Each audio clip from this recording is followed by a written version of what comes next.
कृष्णा, राधे राधे। कैसे हैं आप सब लोग? आशा है आप सब लोग परम सुख में होंगे, आनंद में होंगे, मंगल में होंगे। बिहारी जी और श्री जी की कृपा आप सब पर बरसती रहे। तो ये वीडियो आ गया है कार्तिक मास के अंतिम महाचमत्कारी 5 जो दिवस हैं उनके महत्व के विषय में। तो देखिए, कार्तिक का पवित्र और पावन महीना चल रहा है और इस महीने में सभी कार्तिक स्नान कर रहे हैं, दीपदान कर रहे हैं, दान पुण्य कर रहे हैं, कार्तिक महात्म्य में पढ़ रहे हैं, तुलसी मैया की सेवा कर रहे हैं, शालिग्राम भगवान की पूजा अर्चना वंदना कर रहे हैं, विष्णु सहस्त्र नाम का पाठ कर रहे हैं, कनकधारा स्रोत का पाठ कर रहे हैं।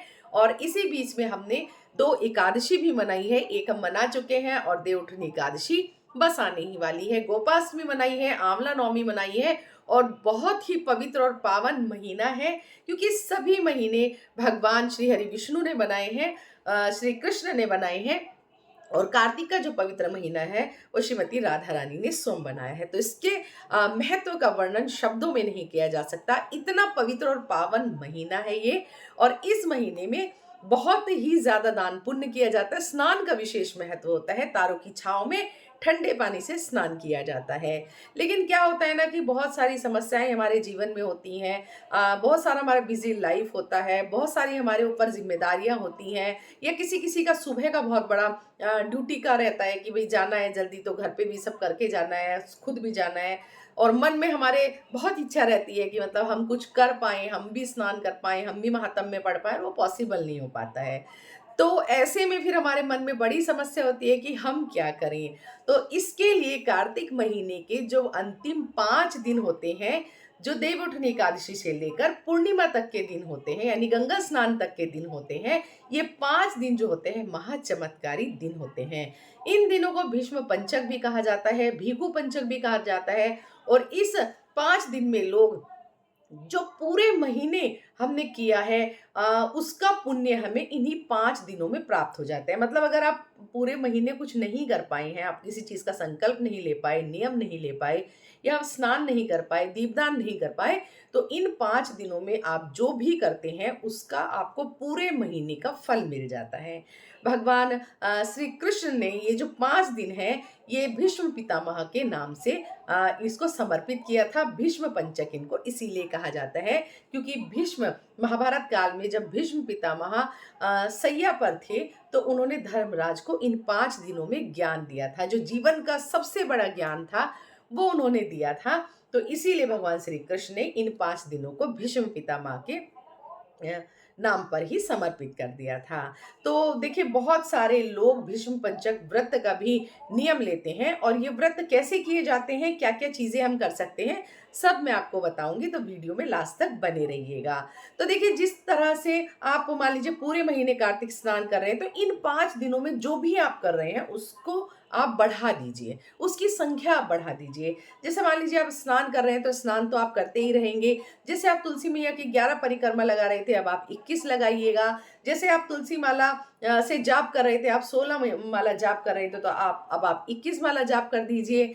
जैसे कि आप मान लीजिए आपने आधा घंटा आपको पूजा में लगता था, आप थोड़ा समय और बढ़ाइए। यानी कि ये तपस्या का समय होता है और इसमें किया हुआ सब कुछ आपको सहस्त्रों गुना होकर मिलता है। और जो लोग कार्तिक महीने में कुछ भी नहीं कर पाए हैं, वो इन 5 दिनों में उनको ये नियम लेना चाहिए। सुबह सवेरे जल्दी उठकर, यानी 4 बजे का शुभ मुहूर्त होता है, ब्रह्म मुहूर्त होता है, 4 बजे उठा जाता है, तारों की छांव में स्नान किया जाता है। और कार्तिक महात्म्य में जैसे आपने नहीं पढ़ा है, तो आप इन 5 दिनों में कार्तिक महात्म्य में एक ही दिन में 6-6, 7-7 अध्याय करके कार्तिक महात्म्य को अपना संपूर्ण कर लीजिएगा, ठीक है। और अगर आपने दीपदान का संकल्प लिया है और किसी भी कारण से पूरे महीने में आप दीपदान नहीं कर पाए हैं, या फिर मान लीजिए आपका 2 दिन का छूट गया, 4 दिन का छूट गया, या आपका पीरियड्स के टाइम का छूट गया, तो इन 5 दिनों में आप डबल डबल करके दीपदान कर दीजिएगा, या ट्रिपल ट्रिपल करके कर दीजिएगा। आप अपना दीपदान पूर्ण रूप से करिएगा। जैसे आपने संकल्प लिया है कि मैं 30 दिन दीपदान करूंगी और 30 पूरे नहीं हुए, आपके 25 ही हुए हैं या 24 हुए हैं, तो फिर आप डबल डबल करके इसको कंप्लीट कर दीजिएगा, ठीक है। और आप इसमें तुलसी मैया की सेवा करिएगा, तुलसी मैया की परिक्रमा लगाइएगा। आप मंदिर में जाकर के आंवला वृक्ष पर, शमी के वृक्ष पर, केले के वृक्ष पर दीपदान कर सकते हैं, ठीक है। गौशाला में कर सकते हैं, आप मंदिर की चौखट पर कर सकते हैं, देवालय में कर सकते हैं, आप किसी ब्राह्मण के घर पर कर सकते हैं, किसी भी नदी सरोवर के तट पर कर सकते हैं, आप चौराहे पर कर सकते हैं, आकाश के निमित्त कर सकते हैं, अपने पितरों के निमित्त कर सकते हैं। और इस तरह से आपको दीपदान करना है। अपने घर के मुख्य द्वार पर भी आप कर सकते हैं, मंदिर में तो आप करेंगे ही करेंगे। तो आपको इन 5 दिनों में स्नान करना है, दीपदान करना है, तुलसी माला से जाप करना है, तुलसी मैया की परिक्रमा करनी है। और आपने इसमें बहुत सारे लोग ना व्रत भी का भी संकल्प लेते हैं। 5 दिन का मतलब थोड़ा-सा कठोर तपस्या होती है ये एक तरह से। मतलब इसमें अन्न का प्रयोग नहीं किया जाता, अन्न नहीं खाया जाता है। बहुत सारे लोग निराहार रहकर केवल जल पर ही रखते हैं।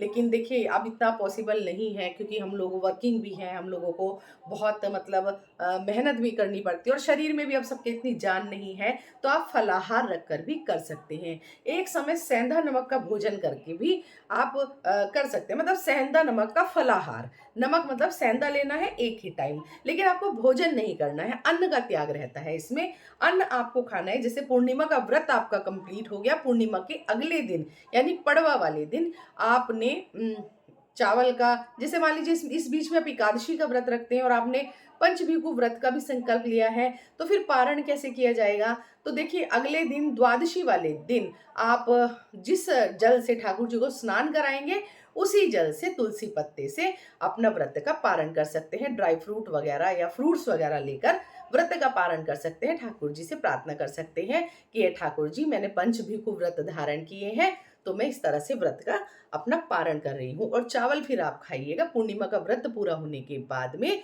जब पड़वा आएगी उसी में ही पंचभीखु व्रत का भी हमें व्रत का पारण करना है। लेकिन उससे पहले आप ब्राह्मण को भोजन कराइएगा, या ब्राह्मण ब्राह्मणी को जोड़े से बुलाकर भोजन कराइएगा। और अगर ऐसा पॉसिबल नहीं है तो फिर भोजन की थाली निकाल करके मंदिर में दान कीजिएगा। उसके बाद में आपको खिचड़ी पानी है, ठीक है। इस तरह से इस व्रत को संपन्न किया जाता है। तो पंच भीखु व्रत जो है, ये आपके जीवन में देखिएगा कितना चमत्कारी ये व्रत होता है, कितना आपके जीवन में परिवर्तन होगा, कितनी आपकी समस्त मनोकामनाएं पूर्ण होंगी। और एकादशी से लेकर पूर्णिमा तक ये व्रत किए जाते हैं। और इस बार जो ये व्रत है वो 4 दिन के पड़ रहे हैं अंग्रेजी कैलेंडर के हिसाब से। वैसे तिथि के हिसाब से, हमारे वैदिक पंचांग के हिसाब से एकादशी, द्वादशी, त्रयोदशी, चतुर्दशी हमें सब मिल रही है इसमें पूर्णिमा तक, ठीक है।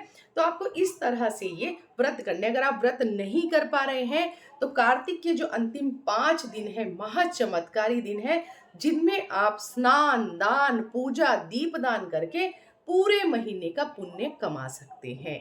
तो आप ये व्रत शुरू कर सकते हैं। और व्रत नहीं कर रहे हैं तो कार्तिक के 5 चमत्कारी दिनों का लाभ उठा सकते हैं। विष्णु सहस्त्र नाम का आप पाठ कर सकते हैं, कनक धारा स्रोत का पाठ कर सकते हैं, श्री सुक्तम का पाठ कर सकते हैं, तुलसी माला हाथ में लेकर तुलसी मैया की परिक्रमा कर सकते हैं।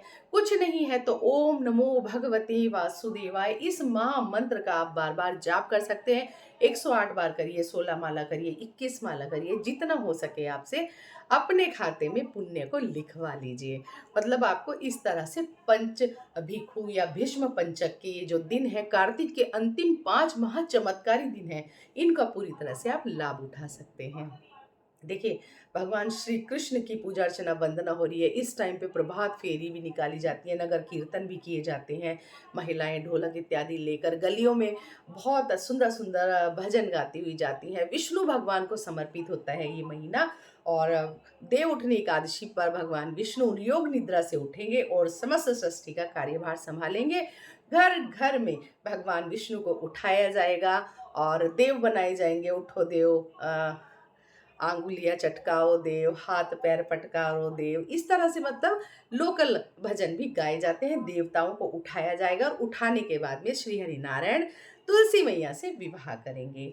तो विवाह बहुत बड़ा शुभ और अति शुभ मंगल उत्सव है। तो ये हमें सबको मनाना चाहिए। अगर हम नहीं मना पा रहे हैं तो आपके घर के पास मंदिर में तुलसी विवाह हो रहा होगा, अपनी सामर्थ्य के अनुसार दान दक्षिणा ले जा करके वहाँ पर आप दीजिएगा, उस विवाह में शामिल हो जाइएगा, ठीक है। और अगर वो भी नहीं कर पा रहे हैं तो बस जाके बैठ जाइएगा। अपने आँखों से उस विवाह को देखना ही आपको सीधा गोलोक धाम की प्राप्ति करवा सकता है। इतना इसका महत्व है तुलसी विवाह का। ठीक है? तो समस्त जानकारी मैंने देने का यहाँ पर प्रयास किया है। अगर आप कार्तिक के 5 महाचमत्कारी दिनों का लाभ उठाना चाहते हैं, तो देवउठनी एकादशी से लेकर और कार्तिक पूर्णिमा तक ये 5 महाचमत्कारी दिन हैं, आप लाभ उठा सकते हैं। आप पूजा अर्चना, वंदना, स्नान, दान, दीपदान कर सकते हैं।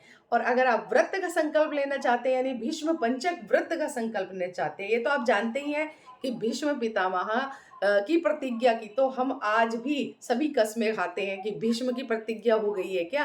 तो भीष्म का जहाँ नाम आ जाता है वहाँ थोड़ी सी कठोर तपस्या तो हो ही जाती है। और देखिए, थोड़ी सी कठोर तपस्या हमें करनी भी चाहिए। चातुर्य मास चल रहा है और चातुर्य मास में बहुत सारे लोगों ने किसी एक विशेष चीज का त्याग किया है। तो आप लोग पूछ रहे हैं कि भाई वो हम कैसे शुरू करें हमारा।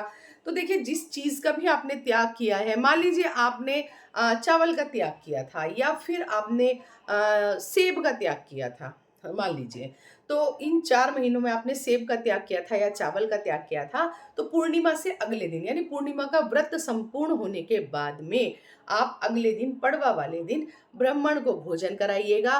ब्राह्मण को पहले दान दीजिएगा उसी चीज का, या फिर मंदिर में जाके उस चीज का दान दीजिएगा। उसके बाद में ही आप खिचड़ी बना करके खाइएगा, उस चीज को खाइएगा, यानी कि श्री हरि को समर्पित करके ही आपको उस चीज को वापस शुरू करना चाहिए। तो इस तरह से मैंने चातुर्मास की भी बता दी है, भीष्म पंचक महाचमत्कारी 5 कार्तिक के दिन भी बता दिए हैं, भीष्म पंचक के व्रत कैसे किए जाएंगे ये भी बता दिया है। तो अगर ये वीडियो आपके लिए यूजफुल रहा है तो ज़रूर से लाइक कीजिएगा। सभी कृष्ण भक्तों में, राधा प्रेमी में वीडियो ज़रूर पहुंचाइएगा। तो मिलते हैं फिर नई वीडियो के साथ, तब तक के लिए जय श्री राधे।